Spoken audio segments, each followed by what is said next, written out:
Hello viewers, আসসালামু আলাইকুম। সকলে কেমন আছেন?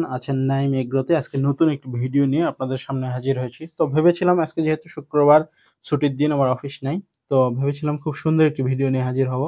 তো ভাগ্যের নির্মম পরিহাস, আমার এই সুন্দর ভিডিওটি মূলত আজকে আমার মন খারাপের একটি ভিডিও। তার কারণ হচ্ছে আমার এই যে খড়ির ঘর ছিল এখানে, এখান দিয়ে কিন্তু বেজি এসে আমার অনেকগুলো হাঁস, মোটামুটি ৭ থেকে ৮ টা হাঁস, কিন্তু হাঁসের বাচ্চা মূলত কিন্তু খেয়ে নিছে। তো এটা হচ্ছে দুঃখের খবর বা খুব কষ্টের খবর। ভাবতেই খারাপ লাগতেছে যে এত শখের হাঁস, অনেকের হাঁসগুলো মারা যাচ্ছে। তো আমার হাঁসগুলো মারা যায় নাই। কিন্তু এভাবে নষ্ট হয়ে গেল। তো আসলে করার কিছুই নেই। তো আল্লাহ যা করে ভালোর জন্যই করে। হয়তো সেই কারণেই এরকমটা হইছে। তো আমি এইগুলো খুঁজে পাই নাই আসলে কিভাবে হইলো বা কিভাবে এই বেজিটা ঢুকলো। তো আজকে এই খড়ির ঘর থেকে সব বের করছিলাম। যার কারণে এইগুলোতে অনেক খড়ি বা অনেক বস্তা দেখতে পাচ্ছেন। এই খড়ির ঘর থেকে সব বের করছিলাম। সম্পূর্ণ সকাল ৯ টায় উঠে বের করছিলাম সবগুলো। তো বের করার পর দেখলাম যে আসলে এই অবস্থা। এখানে একদম গর্ত করে এই যে এই দিক দিয়ে কিন্তু বেজিটা ঢুকে একের পর এক বাচ্চাগুলো খেয়ে নিছে। আর এই পাশে হচ্ছে যেহেতু জঙ্গল আমাদের, তাই এই পাশ থেকে কিন্তু বেজি বা শিয়াল এর আক্রমণ ঠেকানোর জন্য কিন্তু আমি এই টিনের বেড়াটা দিছিলাম। কিন্তু অবশেষে একটু অসতর্কতার জন্য কিন্তু আমার এই ক্ষতিটা হলো, একটু অসতর্কতার জন্য। যদি আমি প্রতিনিয়ত যদি বাহির থেকে দেখতাম, ভিতর থেকে যেহেতু বোঝা যাইত না করেছিল, বাহির থেকেও দেখা উচিত ছিল কিন্তু বাহির থেকে ওইভাবে দেখা হয় নাই। যার কারণে কিন্তু আমার এত বড় ক্ষতিটা হলো। তো আসলে করার কিছু নেই। সেই শেখ মুজিবের কথাই বলতে হবে যে, "রিয়ালিটি মেনে নাও তুমি।" তো এখন বাস্তবতা মেনে নিতে হবে। বাস্তবতা এরকমই। তো আল্লাহ কোনো একদিক দিয়ে নিবে, আবার কোনো একদিক দিয়ে দিবে, এটা বলার অপেক্ষা রাখে না। পরিশ্রমের কোনো বিকল্প নেই। তাই পরিশ্রম করতেই হবে। নষ্ট হয়ে গেছে, এখন ঠিক করতে হবে। আবার ঠিক হবে, আবার নষ্ট হবে। এরকমই মানুষের জীবনটাই এরকম। এটাই বাস্তব। যেহেতু আল্লাহ ভালো যা করে ভালোর জন্যই করে, কথিত আছে। তাই সেটাই মেনে নিতে হবে। আসলেই তাই।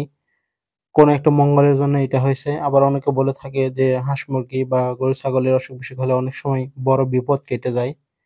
তো সেটাও হতে পারে।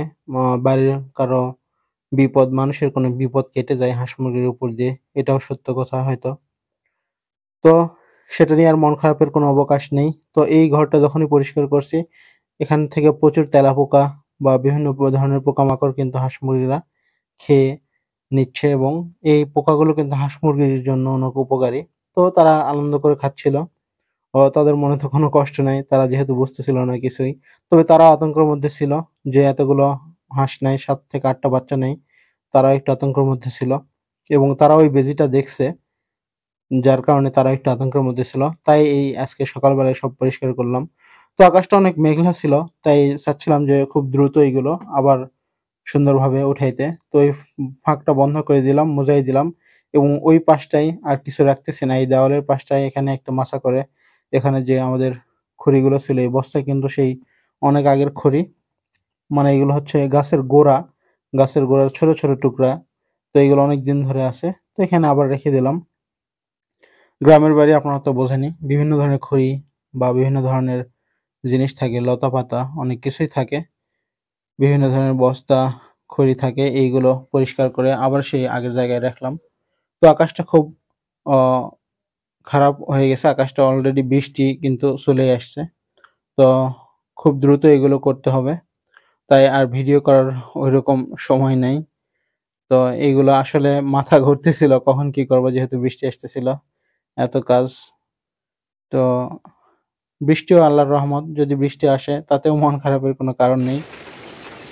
তো অলরেডি অনেক কষ্ট করে করছি। তো ওইটা ভিডিও করা হয় নাই। কাজটা কমপ্লিট করছি। কিন্তু ময়লাগুলো ফেলানো হয়নি। এর মধ্যে কিন্তু অলরেডি বৃষ্টি চলে আসছে। তো মাশাআল্লাহ বৃষ্টি ভালোই লাগে। কিন্তু আরেকটু পরে আসলে মনে হয় আরেকটু ভালো হতো।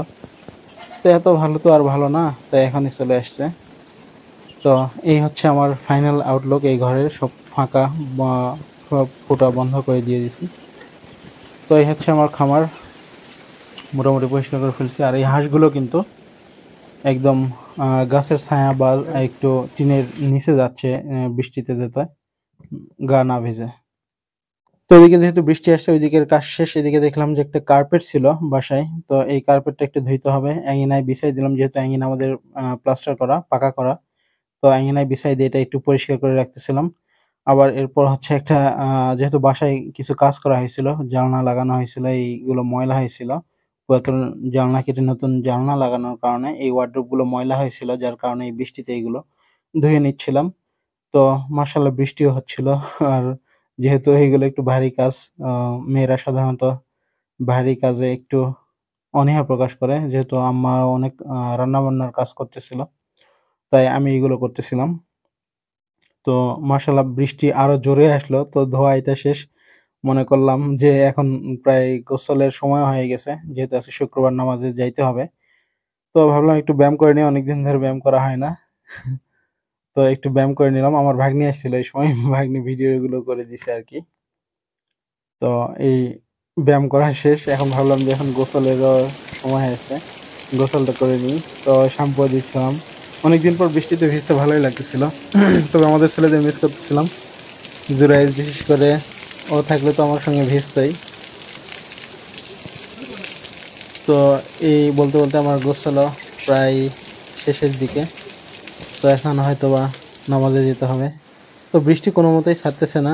নামাজের পরও বৃষ্টি ছাড়ার কোনো নাম নেই। এই হচ্ছে বৃষ্টির অবস্থা। দুপুরের পর খাওয়া-দাওয়ার পর একটু দেখলাম। আঙিনার দিকে তাকায় দেখলাম যে প্রচুর বৃষ্টি হচ্ছে এবং বৃষ্টির সেই সুন্দর শব্দ মন ভালো করে দেওয়ার মতো। তো এই হচ্ছে আমাদের সেই বারান্দা থেকে এই বৃষ্টির ভিউটা, যেখানে এই চীনা হাঁসগুলো খায় এখানে। তো প্রতিনিয়ত এখানে ঘাসগুলো খাই। এই বৃষ্টির ফলে ঘাসগুলো আরো সতেজ হয়ে উঠবে। সেই সাথে সতেজ হয়ে উঠবে আমার চীনা হাঁস। কিন্তু এইখানে আমার কোয়েল পাখি থাকে। আর এই বৃষ্টি যেহেতু এই চীনা হাঁসগুলো এখানে বেঁধে রাখছে। আর এই হচ্ছে আমার বাহিরের দিক। তো এই বাহিরের দিকে এসে দেখলাম যে আমার এই খামারটা পুরোটাই ভিজে গেছে। এই একদম ডুবে গেছে যেহেতু পানি বের হওয়ার ওইরকম জায়গা নেই। তো বৃষ্টি হচ্ছে মাশাআল্লাহ অনেক সুন্দর বৃষ্টি হচ্ছে। বৃষ্টির শব্দ শুনতেই ভালো লাগতেছে। তো এই হচ্ছে সেই ঘরটা। দেখলে আফসোস হচ্ছে। তো আফসোস আর করে লাভ নেই। যা হওয়ার তো হয়ে গেছে। তো বৃষ্টি হতেই আছে। তো এই হচ্ছে ওই ২-১ টা কাঁঠাল গাছ আছে আমাদের। এখানে কিছু কাঁঠাল ধরে আছে। এগুলো হচ্ছে আমার ছেলে আসলে খাবে। জুরাইজ। তো সেই বি বিকাল হয়ে গেল। তো বৃষ্টি ছাড়ার কোনো নাম নেই আজকে। তো বৃষ্টি না ছাড়ুক।